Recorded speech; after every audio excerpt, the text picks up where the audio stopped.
Hi, friends. Welcome to the Literary Sipper podcast, where we sip from all things literary and literal. We offer creative parents a place to come for camaraderie and inspiration as we try to balance being a writer with managing a house full. I'm your host, Amber Vitti Hill. Thank you for joining me today. So we're going to talk craft books. When to use them, when not to use them, how to use them, and which ones are my favorite. There are so many craft books in my library. I mean, I'm looking at a shelf right now that has 15 right above me easily. And I probably, have 20 or 25 more behind me in the shelf. And I have to say that I've spent a lot of money on craft books. And there was definitely a time where I bought books about writing instead of practicing the writing, because I thought just reading the craft book brought me closer to doing the actual kind of writing that could be deemed craft worthy. But the reality is, no matter how much I read these kinds of books, the writing is still what counts. And having been a parent trying to write, especially in those early days, sometimes reading about writing was as close as I got because it was all that my schedule would allow for, and at least it kept my toes in the water and I could still feel like myself a little bit, even though I hadn't had enough sleep and even though I had been singing the same 6 songs over and over again or watching the same 10 shows. And even though I hadn't expressed my creativity in a really long time, I felt like if I bought this writing book or took this particular book out of the library, then I would be closer to the writer that I wanted to be. So by all means, Mama, you take the time you need and read all those books about writing and hone up on those skills. But what I'm asking is, would you be better served taking the 5 minutes to write something instead? I don't know. I'm not saying it's not important to study your craft. Goodness knows I look at David Corbett's The Art of Character and ask the questions from the back of the chapters more times than you would like to know.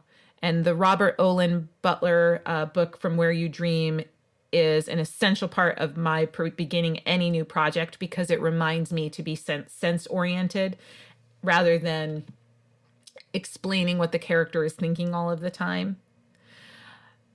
But what I've noticed is that is a different type of reading than reading something mindlessly, thinking that you're just reading it and learning by osmosis.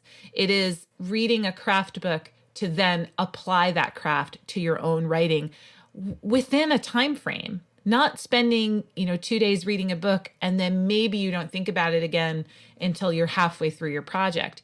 It is using it almost like a workbook or as a tool. And I think that is when craft books are especially helpful, is when we start to think about them as tools. So I think one of the essential ways to distinguish the kinds of books about writing there are out there is to talk about those that can be used as tools and references, and those that can be used as inspiration or necessary reading when you're in a creative block. And they're sort of a choose your own adventure. Do you want help with this particular problem? Or do you just need help and a shot in the arm to get started? Say you're a sculptor and not a writer.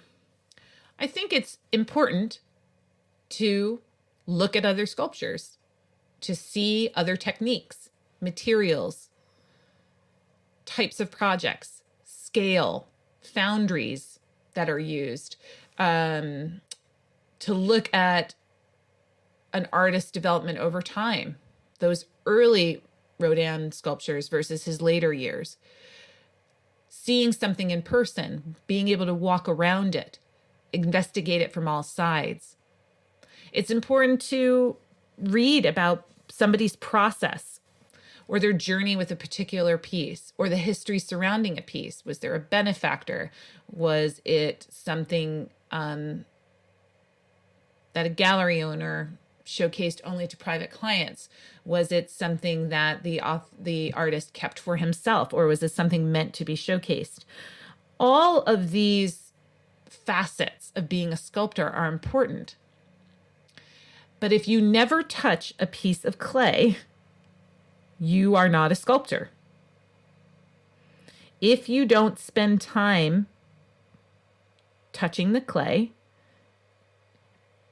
or using the canvas or writing something meaningful, then you are not the artist. You are a student of the art. And those are two different things. And this is where the books come in. The books help you to be a student of the craft. And that's important. It is always important to be curious.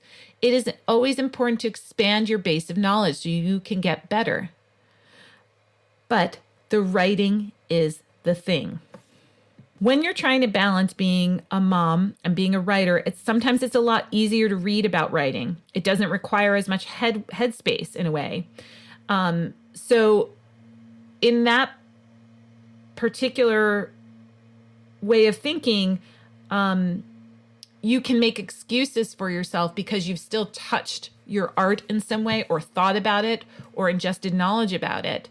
So therefore, then you didn't write today. That's okay. You are still doing something. And I think that's important too. I'm not here to say that that's bad. It's neither good nor bad. But I am wondering about being served in the end. Is it better to take that 15 minutes and use it to actually write so that you can produce the kind of art that you are proud of? You can get seduced by craft books in the same way you can get seduced by journal writing and say, okay, well, because I kept a daily journal, I've done my writing for today. When journaling is supposed to be a jumping off point, it's certainly practicing the creation of good sentences and the creation of a clear thought or a thought that is filled with energy. But I think we rarely go back to our journal entries and say to ourselves, wow, that was a piece of writing separate from myself. It's usually a warm-up, right? A clearing out, like the morning pages in The Artist's Way. We are clearing our throats so we can get to the real stuff so that all of these other notions in our heads are cleared out. And I think journaling can be really helpful. I totally believe in journaling. And I believe that it can help you get clear on a lot of points in the writing life and in the motherhood life. But I think you can't write the kind of work you want to if you only journal, if you only read books about writing. So what I want to talk about now are the books that you can use as tools. And how do you use craft books as tools? The first thing I would say is that there's no one perfect craft book, that if you read it, you're going to be a perfect writer and you are going to be able to just stop taking anyone else's advice and practice the rules within that book and find your own voice. If you try to imitate the voices of those who write the craft books and they can be your greatest inspiration, you don't develop the confidence that you need in order to sort of break the rules and move beyond the teacher, as it were. These kinds of writing books, and for example, I will say that they are like writing the breakout novel work, or Save the Cat, or the first 5 pages. I think that there are books which have very specific focuses and that you can use those focuses as your writing lesson for the week. So you might say, on Monday, I'm going to read this chapter on opening lines. And then you are going to look at your own opening lines for the rest of the week. And you are going to work on the opening line for a week. And then you're going to move on to the next thing, rather than spending 2 or 3 days ingesting the entire book, hoping you have internalized it enough to then go back to your work in progress and apply some of what you learned. I think to use these books as tools, you need to have the one-to-one correspondent. You need to read the chapter, look at the questions that are offered to you or the strategies that are offered to you, go actually apply them to your work in progress, and then keep your writing moving so you don't lose that momentum. And so many things get in the way of momentum. I mean, my brother gave me a subscription to Writer's Digest a few years ago for my birthday, and I still get it. But they pile up because the amount of energy that I need to go through one of those cover to cover, and I love it. Believe me, I love all the profiles and I love the writing, but I don't have that much time dedicated to my own writing. And so when I sit down to do my own writing, it is not picking up Writer's Digest or picking up Save the Cat and saying, okay, this is what I'm going to do instead of writing today. It may be looking at Save the Cat's idea about Act 1 versus Act 3, and then looking at my own Act 1s versus Act 3. But it has to correspond to what I am doing with my own work. And that is the way that those books become tools. You can also start to investigate what it is that are your weaknesses as a writer. And believe me, I think all of us can name our weaknesses much easier than we can name our strengths. But knowing your weaknesses is really great, because then you can know what tools you have and what books that you have that can help you target those weaknesses so that your content creation develops over time and you're not making the same mistakes over and over again. And believe me, when you finish a novel, you learn so much about the next one, about what's going to work for you. And if you're reading and ingesting craft books at the same time, you're also learning new tools and skills that you can then apply. But if you never try, if you never write the story, if you never sit down at the computer and actually produce the work, then just knowing it is not enough. You have to touch the clay. There are also those craft books that are meant to be more inspiring, or help us break through our creative blocks, or help us free ourselves from the fear that comes from being vulnerable enough to be a writer, or those that help us balance being an artist with being a parent. There are those books that we read to be inspired to look at heroes in a different way or look at mythology in a different way. And again, I would just suggest to you that you do not use them as obstacles for your own writing, saying to yourself, I need to work my way through this book before I can call myself a writer. I think that some of these kinds of inspiring books are meant to be powerful in that they are meant to inspire you to keep going and to keep writing. So often I will use them as